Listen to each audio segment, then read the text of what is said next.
Hi guys, I'm Malcolm from A1 Australia, PTE IELTS and NAATI coaching.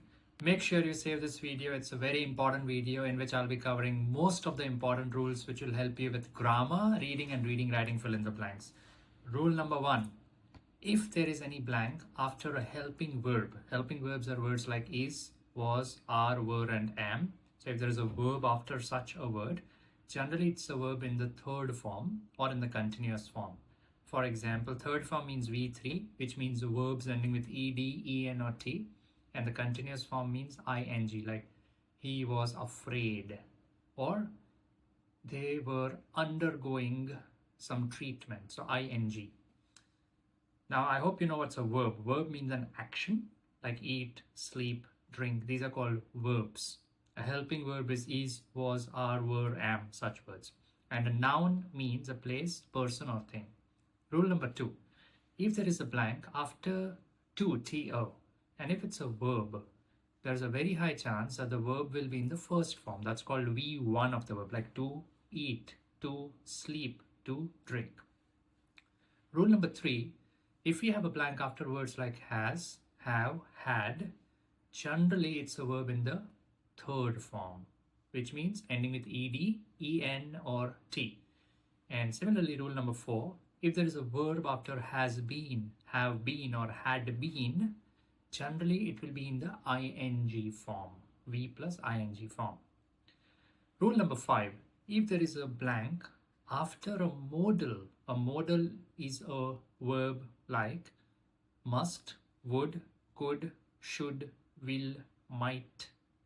If there is a blank after such modals, 100% is going to be a verb in the first form, V1, like must eat, should walk. You can't have a verb with ed or ing after a modal.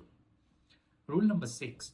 If the first word of a sentence is a blank and the word is followed by a comma, mostly it will be a connecting word. For example, moreover, furthermore, however, such words. Therefore, hence, thus, comma. You always need a comma after such a word. And rule number 7, which is similar, that if the first word of a sentence is a blank but there is no comma immediately after the blank, then it's going to be an adverb. Mostly a word like although, in spite of, despite, such words. The next rule number 8. If there is a sentence, after the sentence there is a comma, and after the comma there is a blank, and if it's a verb, mostly it will be a verb in the ing form. This is again a very important rule. Okay, so if the verb is a blank after a comma, it's going to be mostly in the ing form. There is one more very important thing in grammar called subject-verb agreement, which means if there is a plural noun, it will be followed by a plural verb. For example, students sit on the bench. And if it is a student or the student, which is a singular noun without s, student, even the verb after that will be a singular noun, but it's the opposite, like with s, like the student sits on the bench. So student sits, students sit. It's always like that. This is a very important rule in grammar called subject-verb agreement. You can also utilize this rule while you're writing an essay or when you're doing write from dictation. Make sure you save this video.